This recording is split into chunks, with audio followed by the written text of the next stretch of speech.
And now Blake Lively's team has come out and responded to this. You won't believe what they're actually saying. Yeah, we've lost some talk. Hi and welcome to Blossom Talk. I'm Kjersti Flå, journalist, Hollywood truth teller, and your voice of reason in a town built on delusion.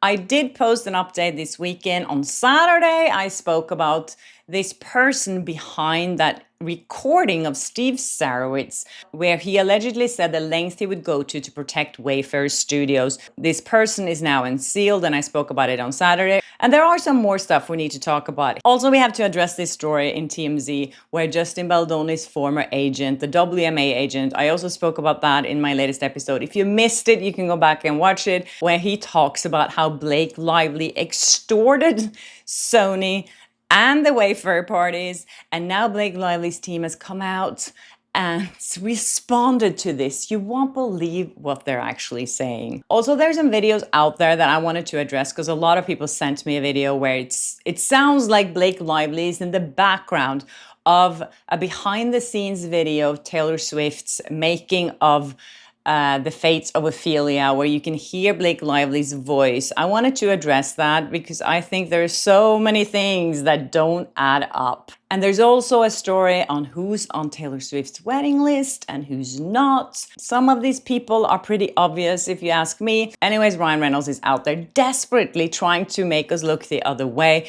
There's news stories about him every day in People magazine. You won't believe all these stories that they're printing to help Ryan Reynolds recover his tainted image. Also, I want to talk a little bit more about Diane Keaton. And now Al Pacino's come out and said that she was the one that got away. It's so heartbreaking, you guys. And as I said on Saturday, I did an amazing interview with Diane Keaton that I put a link to. I'll link that in this episode as well if you want to watch it. I had the most amazing experience with her, and I wanted to talk a little bit about the things that she told me as well. Also, Katy Perry started dating Justin Trudeau before she left Orlando Bloom. And what happened to Bradley Cooper's face, you guys? I give up. These Hollywood stars are just starting to turn into aliens. Let me know what you think in the comment section, you guys. And don't forget to subscribe if you haven't, hit the notification link and all that good stuff. And also, if you want to join Flossom Talk, you can just click join below this video. So let's just get into it, because TMZ actually did a story today that's not pro-Blake. Yay! Congratulations to TMZ for actually being out there reporting on the truth. So they're saying here that Justin Baldoni's former agent calls Blake's behavior extortion. I did speak about his deposition on Saturday. Anyway, so they're saying here that his former agent, Danny Greenberg, is weighing in on the actor-director ongoing drama with Blake Lively, describing in a deposition why he compared the situation to extortion. So it was very clear. He was even asked why he was using that word and using such a strong word. And he said that it was necessary in that situation to use that word. And the story continues in a deposition transcript obtained by TMZ. Greenberg said the cumulative behavior and mounting pressure from Blake that both the studio and Justin were managing felt like extortion to him. That if Baldoni didn't give in to her demands to take over control of the project, he would be sidelined. They're also here mentioning Blake Lively's makeup artist, Vivian Baker. And they're saying here that she said in her deposition that the incidents characterized as inappropriate all occurred during the first phase of filming. She doesn't say what's inappropriate. That's what I find so inappropriate about this, because what is inappropriate? I remember that Blake came out a few years ago. It was during Me Too, and she accused the makeup artist of being inappropriate to her because he used his finger to put lipstick or lip gloss on her lips. And that was her accusation. And I think if that's inappropriate, I don't know what is. And she's not pointing out exactly what it is. And for the record here, Blake Lively's makeup artist, if you see the list of her movies, the movies she has done with Blake and Ryan, would you really be surprised of how she's telling her side of this story? She did The Adam Project. She did, of course, It Ends With Us. She did A Simple Favor. She did Red Notice. She did Another Simple Favor. She did Free Guy. And then she also did the rhythm section with Blake. So where does her loyalty lay? That's the big question. Can you guess? They also report on Blake's talent agent, Warren Zavala, who also seemed to back that up when he said he was not aware of any incidents that make Blake uncomfortable during the second phase of the filming. So everyone said all these uncomfortableness only occurred during the first phase. However, it says that Zavala did go on to say that he was aware of complaints from Lively during the post-process when testing a cut of the film. Obviously, because Blake wanted her cut of the film to be the cut of the film and put the director in the basement. We know there were creative differences here, which she should have no power in whatsoever. She was an executive producer, but Justin was the director. So that doesn't add anything to her other claims of SH and retaliation. The interesting thing here, though, is that Blake's spokesperson came out and commented on this and gave TMZ a comment. And they said, hold your horses. The court already dismissed their so-called taking over a movie claim, and this cherry-picked deposition quote from Baldoni's prior agent before he was dropped from WME adds nothing new. So the queen of cherry picking is saying that now Baldoni is cherry picking. This is what they're doing all the time. They're just accusing him and his side of doing exactly what they're doing themselves. I see it in every response to the press. That's what they're doing. It's quite humorous at this point. And the rep went on here saying, in fact, the court dismissal even assumed their allegations were true for the sake of argument and still held that they don't amount to a valid claim under their law. That's what matters because this is a legal process, not a clickbait one, says Blake Lively's team, who went to the New York Times before they even filed the original lawsuit. Just saying regarding clickbait here. And then the spokesperson adds, this is just a recycled distraction that has nothing to do with the actual SH and retaliation lawsuit Baldoni and the Wayfair defendants are facing. Isn't that interesting how she's saying that this has nothing to do with the actual claims while they just filed this affidavit from a person from another movie that has absolutely nothing to do with It Ends With Us. And then they have the audacity to say that this has nothing to do with her claims. It's also worth noting here that no one at this point has reported on Claire Ayub, or how her name is spelled, the one that actually recorded Steve Sarowitz and that we know now has given Blake Lively that recording and also said that she had negative interactions with Baldoni on a completely different movie that has nothing to do with this, and she can't be used as a witness. But Blake is trying to use her to get her attorney's fees covered, triple attorney's fees and punitive damages, which could end up being like $30 million, just a ridiculous amount of money. So that is what this person who recorded this is willing to do, is willing to sacrifice her own, maybe reputation for, we don't know yet, to help Blake get a lot of money. I don't see that there's anything noble about that. Anyways, before we get more into that recording, there's a lot of other stuff we need to talk about here.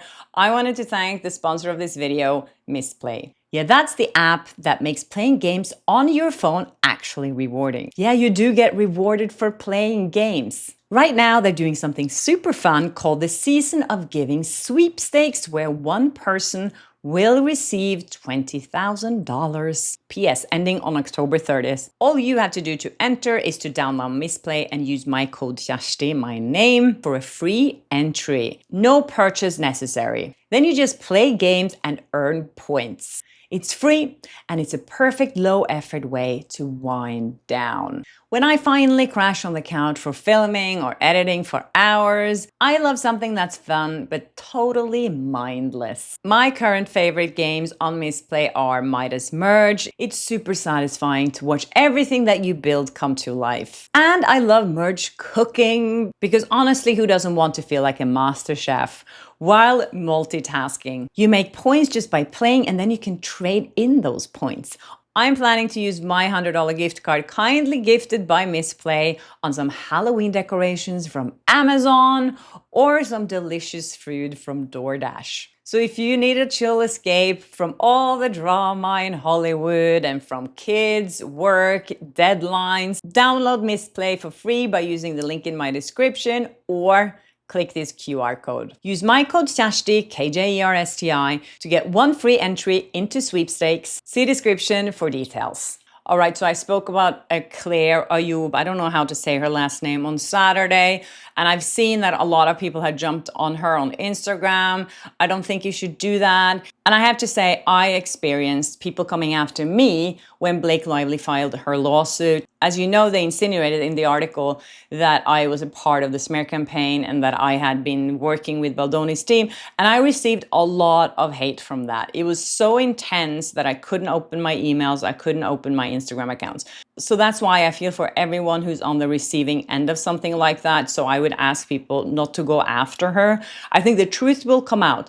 And my point here is I really hope that Claire herself will bring the truth to light, because now she's just given us some vague explanation of why she decided to record Sarowitz, and it's not making much sense. I think for her, she should take control of the narrative herself. She should release that recording herself and explain why she gave it to Blake Lively's team, because that's what we're all wondering. Why did you give it to her? What was your intention here? I think if you have an issue with someone, you always take it up directly with that person. And she did that. She did go to the Wayfair parties and they did resolve the issue, as far as I know, she had with Baldoni. If they had an argument on set, if they had creative differences, these things happen all the time on movie sets, just for the record. So if she had an issue with him and she felt like he was verbally abusive, we don't even know what that meant, because she hasn't said anything of what he did or what happened on that set. And she said that she did resolve this, that he did not visit the set anymore and he was not a part of the PR or marketing campaign. So they did resolve all of that. So for her, she resolved her issue. Her movie was released. So why does she have to do this now? What's in it for her? That's my question again. What's in it for Claire? Also, someone commented on Reddit saying that something is fishy. She made a whole recording and no quotes about Justin's verbal abuse made it to the docket. I'm open to being wrong, but something seems off. Yes, that is a really good point. Why is there nothing about what was said in that conversation about Baldoni? I'm assuming they didn't have a meeting about Baldoni at all. And she said that she wanted to record the meeting because she didn't know what the subject would be. I think that in itself is really ridiculous. You have so many meetings with people, you don't know exactly what the meeting is going to be about, but you don't record it. Also, thank you, Nina, for sending me this. Someone in her comment section seems to know a lot about this situation. Maybe it's herself who's saying this, but there is a comment here from someone called Jenna20731 who doesn't have any posts on her own social media. And she's saying she brought up her bad experience with Baldoni to explain why she recorded the call. That's it. She was uncomfortable being around him and was scared Steve Sarowitz would pressure her to promote her movie with Justin Baldoni anyway, despite already having complained about him and gotten him kicked off set years prior. So this happened apparently like a long time ago. I think this movie was greenlight in 2021 or something like that. And she says that this person says people who have been harassed by men and or superiors often feel afraid when speaking up. That's why she recorded it. So now she's been harassed. I don't know. I didn't feel like the first thing she said when she was verbally abused. I don't even know what that means. Let me know what that means. If someone says like a swearing word at you, is that verbally abused? I don't know. She isn't suing Justin, and she only mentioned her issue with him to give context for why she recorded.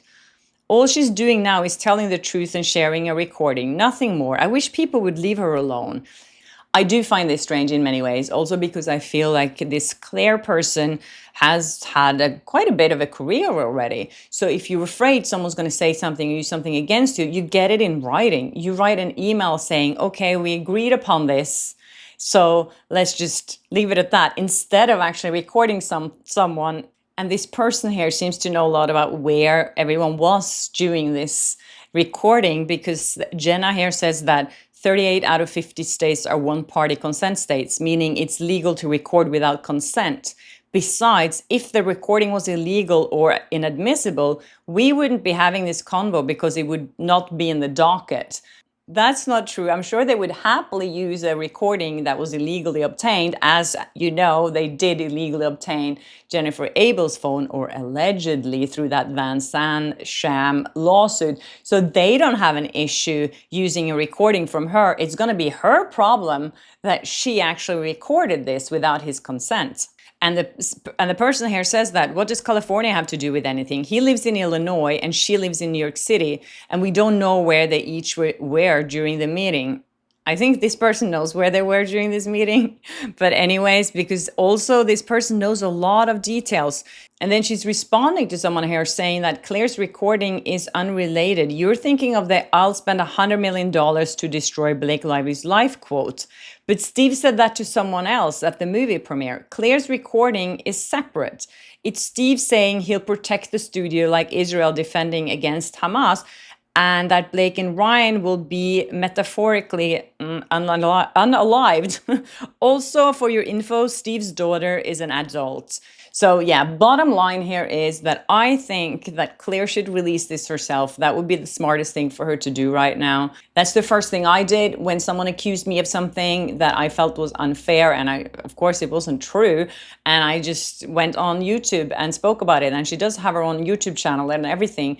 So why isn't she speaking up? She injected herself in this legal drama to begin with. So she should make it clear to people why she felt this was necessary. Like, why is it important to support a multimillionaire, a famous, powerful super couple in their claims against a studio that actually financed your movie and made it possible and made that happen? I just don't get it. Also, someone sent me this screenshot of Liz Plank, who was on V. Spehar's, I don't know if that's how you say her name, Spehar's podcast, and their special thanking here. Thank you to some people, including Claire Ayub and many others, for tuning into my live video with Liz Plank. Yeah, I don't know if they know each other, but I wouldn't be that surprised. As you know, Liz Plank and Justin Baldoni worked together for 4 years on their podcast, and she dropped him like the next day after that article came out. I don't know if there's any relation here, except that both of them are supporting Blake. And I guess more things will come to light soon. And I really hope that we get to hear this recording soon. As you know, Steve Sarowitz is actually the one who wants this recording to be public. So I think the most interesting thing about that recording will be if she's actually leading him into that conversation about Blake and Ryan. Because if she is, I think that is a sign that she was in contact with them before she did this recording. And that's what I think is interesting or not. As you know, they can't even use any of this in Blake's case because she's irrelevant. She has nothing to do with any of this. She's just a person who wants to be a part of it, and letting Blake use her as ammunition against the Wayfair parties. Anyway, so many people sent me this little clip. It is from Taylor Swift's music video behind the scenes of the Fate of Ophelia. When Taylor Swift recorded this, she put this clip on YouTube herself. And then a lot of you sent me a video that's sweet and salty. One of the other creators who's talking a lot about Blake Lively on YouTube and on Instagram. And she was sharing this video where you can hear a voice in the background and it sounds like Blake. I'll play it for you here so you can hear it yourself. Can it be my bread? Can my bread be in the music video? Yes. Come on, that would be fun. Your bread? Oh, she's so proud of her bread. That sounds like Blake to me. I did it! Over there, I've had to adjust it several times just to make sure that it's perfect and line up with his lines. She's so serious. Yeah, that does sound like Blake's voice. I completely agree. But I don't think it's real. And the reason for that is that the original clip is on YouTube, something that Sweet and Salt is actually mentioning in this video. So she's mentioning that it is on YouTube, and then the voices are not there. Come on, that would be fun. Your bread? Yeah. This is a really exciting day for me as a baker. I think today it's so easy to do something like this. You can add a voice afterwards. You don't see her anywhere. And one of the giveaways for me was that Blake's voice was so loud compared to Taylor's voice. So for me, it makes no sense that they would mic people in the background who's making noise and kind of ruining the shoots. So that doesn't make any sense to me. And the fact that these voices have been like removed from the version that's on YouTube. It's so easy today with AI to actually put a layer of another voice on top of a video, or you can find an old clip with Blake and just add it. So to be honest, I don't believe this, but I do think a lot of people are out there and they really want to prove that Blake and Taylor are still friends. And as I said a million times, I don't think they are. And this article on Radar Online is also underlining how not friends they are, saying that they know a thing or two about who is invited to Taylor and Kelsey's wedding. And Blake and Ryan are not on the list. It says here, Hollywood stars are desperate to receive invite to Taylor and Travis' wedding to prove they're part of the ultimate in crowd. I don't know if I believe this story, by the way. But anyways, it says here, anyone who's anyone is desperate to be on this guest list because it will prove they're part of the ultimate in crowd. A high-level Tinseltown insider explains, it's become the great dividing line that'll define who's cool and who's on the scrap heap. I don't know this story. It's quite funny, actually. It says that, of course, amongst the people that will be invited are Selena Gomez, Gigi Hadid, Cara Delevingne, Phoebe Waller-Bridge, Margaret Qualley, Sabrina Carpenter. But it says here that there will be notable absentees. Sources believe that including Swift's one-time bestie Blake and her husband Ryan. And it says here that also Justin Bieber is not going to be invited. And another near certain snub, according to this article, is Katy Perry. And also her exes. Surprise, surprise, she's not inviting Harry Styles, Jake Gyllenhaal, John Mayer, John Alwyn, or Joe Jonas. But what about Tom Hiddleston? He's not on the list here. Maybe she'll invite him. I love Tom Hiddleston. Anyways, I don't think it's a big surprise that she's not inviting her exes to her wedding. That would be really weird if she invited all her exes. Anyways, the insider said here that the last thing Taylor's going to want or need is a bunch of attention seekers rocking up to be part of her special day. Only those who she's truly close to and fond of will stand a chance of making the cuts. I saw an interview with her, I think it was on BBC Radio the other day, where she invited the radio host. So I'm thinking there might be a lot of guests if she's going to invite people that interviews her. And I think she also invited a British talk show host the other day, so who knows? I would take this article with a grain of salt, to put it that way. Anyways, Ryan Reynolds has been so busy lately trying to portray himself as a good guy, and People magazine is just like throwing articles at us about how nice he is, and the latest one is about his grief. I don't know why that's relevant right now. And then there's another one here. Ryan Reynolds reveals the clever Easter eggs dedicated to the late John Candy in all 3 Deadpool movies. And then Ryan Reynolds says he see himself in John Candy. A lot of similar elements in my own life. As I've said before, he's really trying to get John Candy's amazing reputation to rub off on himself and portraying himself in the light of John Candy and using his legacy to make himself look like a better person. I think it's just like so tone deaf, all of it. And the fact that he's using this movie so much to get attention on himself, that's what he's used this whole PR tour. Even in People magazine, someone pointed out to me that they actually referred to him as the director of the movie. I don't know if they corrected that yet. And this last article that they did, I think it was yesterday, where they said that he talked about his grief of losing his father and this like opening up that he really does about the loss of his father.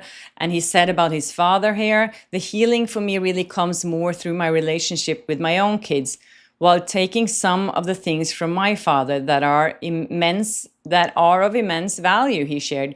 My dad had incredible integrity. He did not lie.